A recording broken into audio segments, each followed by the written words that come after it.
নমস্কার, নিউজ ভ্যানগার্ডের পর্দায় প্রত্যেককে স্বাগত জানাচ্ছি। এই মুহূর্তে আপনাদের সাথে আমি রয়েছি অঙ্কিতা। চোখ রাখছি এই মুহূর্তের গুরুত্বপূর্ণ সংবাদের দিকে। তবে প্রথমেই নজর রাখতেই হয় আবহাওয়ার দিকে, কারণ সকাল থেকেই রাজ্যের আকাশ আংশিক মেঘলা এবং 1 থেকে 2 জেলায় বজ্রবিদ্যুতের সম্ভাবনা রয়েছে।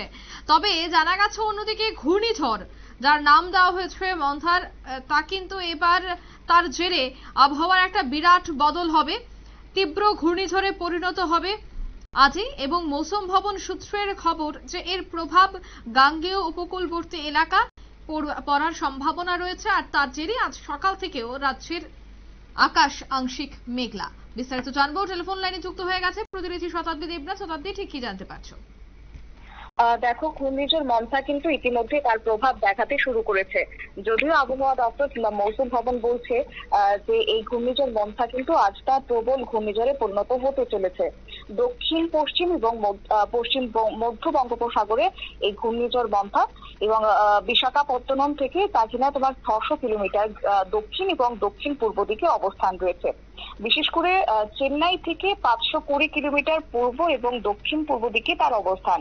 আর সেটি মঙ্গলবার সকালে আরো ঘনীভূত হয়ে সিভিয়ার সাইক্লোনিক স্টর্ম বা তোমার তীব্র ঘূর্ণিঝড়ে পরিণত হবে, যে আবহাওয়াবিদরা এই কথা জানাচ্ছেন। এবং মঙ্গলবার সন্ধ্যা নাগাদ বা রাতের দিকে এটি ল্যান্ডফল করবে তোমার অন্ধ্রপ্রদেশের মছলিপত্তনম থেকে কলিঙ্গপত্তনমের মাঝে। আর সেই সময় যেমনটা আমরা বলেছিলাম পূর্বেও যে 110 কিলোমিটার তার গতিবেগ থাকবে। এর প্রভাবে কিন্তু একটা আশঙ্কা থেকে যাচ্ছে মৎস্যজীবীদের জন্য। তাই আগে ভাগেই সতর্কবার্তা জারি করে দেওয়া হয়েছে, যাতে করে মৎস্যজীবীরা সেই সময়টাতে সমুদ্রে যেতে না যান। আর ইতিমধ্যে দক্ষিণ এবং মধ্য বঙ্গোপসাগর এবং উত্তর পশ্চিম বঙ্গোপসাগরে সেটা নিষেধাজ্ঞা জারি করে দেওয়া হয়েছে। এবং যেহেতু আজকের মধ্যে সেটা বাংলার উপকূলে মৎস্যজীবীদের ফিরে আসারও নির্দেশ দেওয়া হয়েছে। এবং বলে রাখি, এই ঘূর্ণিঝড়ের প্রভাব কিন্তু একটা ব্যাপক পড়তে চলেছে, কেননা এটি তোমার দক্ষিণবঙ্গ হোক কিংবা উত্তরবঙ্গ কিংবা অন্যান্য জায়গার ক্ষেত্রেও কিন্তু একটা বিরাট প্রভাব পড়বে বলে আবহাওয়া দপ্তর জানাচ্ছে। মৌসুম ভবনের তরফ থেকে জানিয়ে দেওয়া হয়েছে এই ঘূর্ণিঝড় মন্থা যেহেতু আজকে প্রবল আকার ধারণ করছে, তাই আজকে রাতের দিকে সেটা আছড়ে পড়বে অন্ধ্রপ্রদেশের কাকিনাড়া বন্দরে। আর সেই জায়গা থেকে আমাদের রাজ্যের ক্ষেত্রে কিন্তু কিছুটা হলেও একটা ছিটে ফোটা প্রভাব পড়তে পারে, কেননা রাজ্যের আবহাওয়া দপ্তর যা বিষয় জানাচ্ছেন তার মধ্যে রাজ্যের 4 জেলার জন্য কিন্তু তোমার বিশেষ সতর্কবার্তা না থাকলেও বলা হচ্ছে যে সেখানে বজ্র বিদ্যুৎ সহ তোমার বৃষ্টিপাত হতে পারে, তাও হালকা থেকে মাঝারি বৃষ্টিপাত হবে। সেই 4 জেলার তালিকায় রয়েছে শুরুতেই ধলাই, রয়েছে সিপাহীজলা, রয়েছে গোমতী এবং রয়েছে তোমার সাউথ ডিস্ট্রিক্ট। এই 4 জেলার ক্ষেত্রে আজকের দিনে দাঁড়িয়ে তোমার একদিকে হালকা থেকে মাঝারি বৃষ্টিপাত, অন্যদিকে বজ্রপাতের জন্য একটা পূর্বাভাসে রয়েছে। তবে হ্যাঁ, ভয়ের কিছু কারণ নেই, কারণ ভারী কিংবা অতি ভারী বৃষ্টিপাতের সম্ভাবনা আমাদের রাজ্যের ক্ষেত্রে থাকছে না।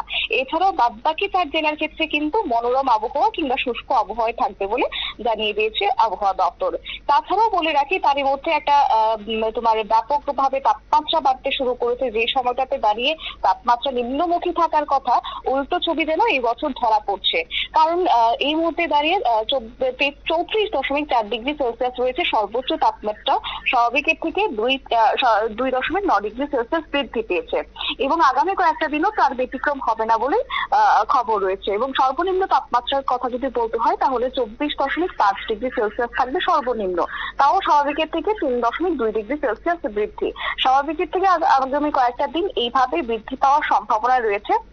এবং সঙ্গে তোমার জলীয় বাষ্পের পরিমাণ আর্দ্রতাজনিত অস্বস্তি ভোগাবে 100% থাকবে সর্বোচ্চ আর্দ্রতা, এবং সর্বনিম্ন থাকবে 52%।